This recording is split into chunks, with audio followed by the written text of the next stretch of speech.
Hi, this is Carolyn, and I'm here with Erin, and we received an etiquette question that was pretty interesting. Erin, can you read it? Yes, I'd love to. And thank you to everyone that emails us. We love getting emails from people. This one says, I have a question. I was hoping that you would explore this on the podcast. Not sure that you've covered this topic yet. I'm curious how you feel about balls being aimed at people. I am a 3-5 player. I am tall and I get a lot of overheads. More overheads often end up going towards my opponents. It's not exactly intentional as I don't have a lot of control, but I'm also probably not trying to avoid them either. Is this bad etiquette? Do I need to avoid hitting players even if it will cost me a point? Oh, that's a great question. Erin, what did you say? It is very good. So I don't want to read my exact follow-up because I don't remember what it was exactly, but a couple things about this. I mean, I know that I responded saying it is absolutely legal and not bad etiquette to aim the ball at someone, especially an overhead, and hit it for a winner, right? But here's what I have figured out. First of all, people do get really upset. Some people get upset. And I feel like a couple things. Number one, don't you feel like it's kind of based on our level?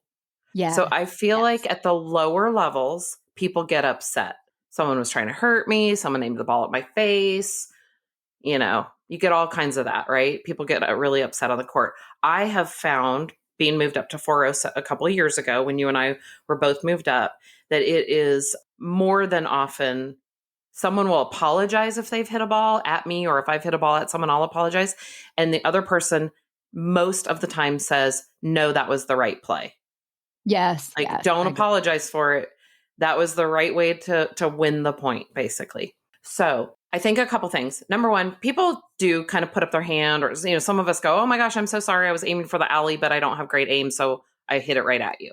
Number one, right? So I think if you hit at someone and you just kind of give them a, hey, wasn't trying to hurt you, trying to win the point. I think that's great etiquette. Do you think so? I agree. I will say this, that I really try not to hit at anyone, and I kind of get a vibe for the match. So sometimes there's a part of me that when, I am really trying to not aim anywhere near the person. And then if my partner gets hit, let's say, then and it's game on. Well, then it's okay. I don't have to worry as much about not hitting them. Gotcha. They're, or being. So you're trying to feel out the room. I'm trying to fill out the room. Yes, there is a part of me that does that a little bit. That's great etiquette, actually. You know, what kind of match is this going to be? And I've been hit a number of times. Yes. And when I get hit twice, and I know this may not be good from a strategy perspective or a winning perspective, but a lot of times after I get hit the second time, I back up. Exactly. Again, Carolyn, I think that goes to speaking to the, from the 2-5s and the 3-0s and maybe the low 3-5s. And then from the 3-5s to the 4-5s and above, it is knowing that if you're getting hit for a reason. Either A, your partner is maybe throwing up a lob. Look, let's say you're the net person. If a partner's throwing up a lob and it's coming back and you're getting killed once, twice, 3 times, 4 times, you have to change your strategy. I think there's different situations. I think if you are like this person that wrote us and you're not intentionally trying to hit someone, you're not trying to hurt someone, you've learned that going at the player maybe closest to the net is the right move. That is perfectly acceptable in rec tennis. Yes. So when I was taking lessons in clinics as a 2-5, I actually wish that I had not learned from the pro that I took a lot of lessons from to hit at a player to get a point, right? So in the early days, we would be practicing doubles or whatever, and they would say, if you get the ball, hit it towards the net player or hit it at the net player. Literally, I remember him saying, hit it at the net player. And what that does is, typically that person, because they're closest to the net, doesn't have as much time to react. And so you would win a lot of points that way as a 2-5. Well, the higher levels, I feel like they know that the ball is going to come to them because that's the smart play. And so they're ready for it now. So like you think you're going to hit a winner and you hit at someone at 3-5 and 4-0 or 4-5. And they're like, yep, they just popped the ball back. Right. So I wish the language actually that I had learned, because now it's sort of muscle memory and ingrained in my brain, like hit at the player, is I wish they would have said hit between the players or hit where there's not a player on the court.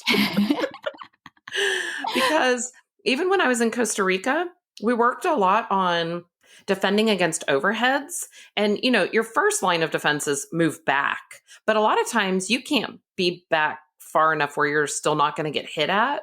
But a lot of times the higher level players will hit at someone's feet, or that's what they think of now. Like if you hit the ball low, that's going to be the hardest ball to get. And so what Karen Rembert taught us in Costa Rica, which I thought was so smart, and we practice it and it works, is if you know the ball is like an overhead is going to come at you, back up till don't be moving while the ball is like coming towards you, because you're probably going to not mess it up, but get a really wide stance and put your racket down on the ground at an angle so that when that person hits at your feet, the ball is going to hit off your racket and usually pop over them almost like a lob for a winner in the back corner. And I can't tell you, Carolyn, how many times that worked over and over and over again, but hitting at or towards a player at the high levels, to me, isn't as effective as it is at the low levels.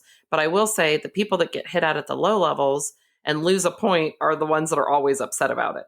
Yes. Yes. Where they say, you hit me. Why are you hitting at me? Yeah. People do get upset. People get really upset over it. And I do think there's a difference between trying to hit a winner, an overhead winner, even directly at a net person, even if you hit them in the stomach or the feet or the lower part of their body, is absolutely acceptable. What's not acceptable, and I know a lot of people, not that a lot of us have aim, but I do know that a lot of people complain about someone that I've heard a lot of people say, she tried to hit at my face. Oh, yes. That is not good etiquette. Hitting at a person is okay, and I don't think it's considered good or bad etiquette, but trying to hit at someone's face is not the way to play tennis ever. Yes, and you don't want to hit anyone. You don't want to hurt anyone. Yeah. No one's getting paid. I think what you said at the beginning, which was if you've been hit several times, the strategy is don't get mad, have a different strategy. Back up, or make sure your partner doesn't hit a lob, or, hit the ball somewhere differently. I don't know. But yeah, if you continue to get hit, I don't think you can continue to get upset. I think at that point, you need to make a change on the court. I back up really quickly. And the times that I've been scared on the court where, I'm like, I really don't want to get hurt, has been in mixed. Yeah, I was going to say, it's different with men. Yeah. And to me, it was even mixed at lower levels. And I felt like it was because at higher levels, the men seemed almost more in control. And then at lower levels, I don't think the man was like trying to come right at my face. But he was just, going as hard as he could. Yeah, he had a short ball. He was going as hard as he could to rip it. And it went right at my face. And I was able to get the racket up. And then I immediately backed up. And I go, never again am I going to be near the net with that person. So, yeah.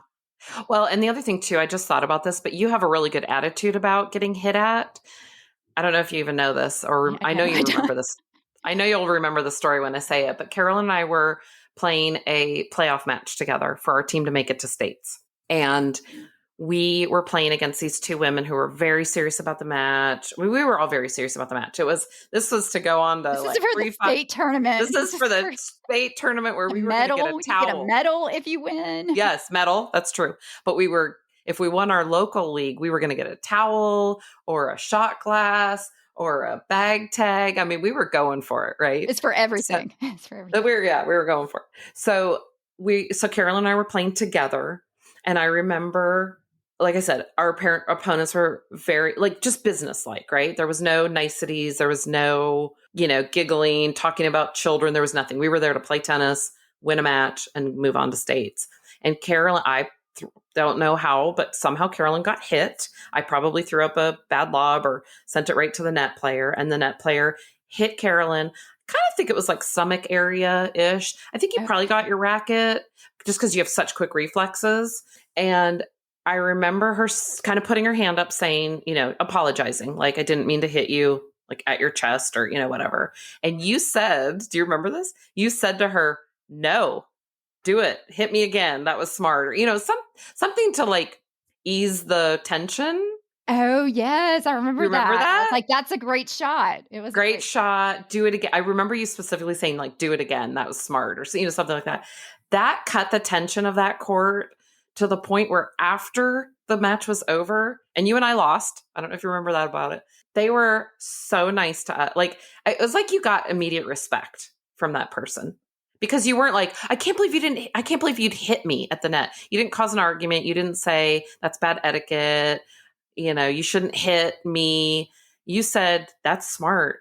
And she immediately, and I remember saying to that woman after, and I did not know her well at the time, I said, don't you steal Carolyn, try to get her on a team of yours. Yeah. But she immediately respected you because you didn't like complain about it. You were like, that was the right move. And they won the point and they won the match. Yeah, because it is hard because you do hear, especially if you're super aggressive at the net and you do hit someone, people do get upset. They Yeah. get really upset. And it is Yeah. part of the game. And Yes. I don't think anybody is like trying to hurt anyone out there. But I think there's some out there, but there's always people on the fringe, right? What do you think, like if Mike were on this right now, if Mike were on the podcast right now, what do you think it looks like? Have you watched enough of his men's matches? Because my husband doesn't play. So have you watched enough of his? Do they hit each other? I think they do that and they just move on. Yeah, I think they hit each other all the time. And there's very much, if I don't want to get hit, I move back. If I get hit a couple times, I'm not going to, do that. But they get hit a lot and there's no, animosity. And then they have a beer after. Yeah. I think it's a little bit different. But I will tell you with mixed, I think mixed is strange. And we're going to have another episode on mixed soon. Yes. Alert. We're doing a mixed episode. Yes, because of the new mixed rule. So we'll definitely have a lot of comments about that. But I know when Mike's playing mixed, he'll get hit.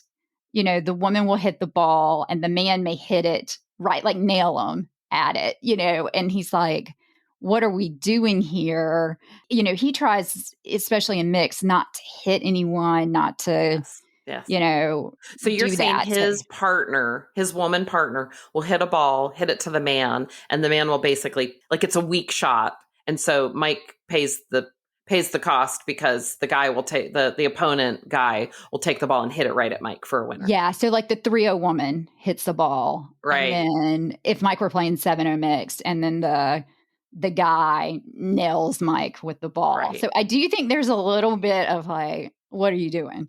With that. Mike's like, you're not reading the room. You're not reading the room. Like he could do that too on a 7-0 court. But I don't know. It's just hard. But that's a good point. So you're talking about the difference between 7-0 and like 10-0.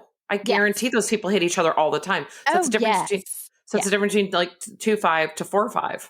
Yes. Every level that you go up, it's more and more acceptable to hit at someone. I think so. I think that's exactly right, Erin, that I think the higher you go, the more it's acceptable, or they'll back up, or there's not there's no like, what are you doing? It's more of, okay, this They're is like, what I'm doing is I'm winning the point by hitting you.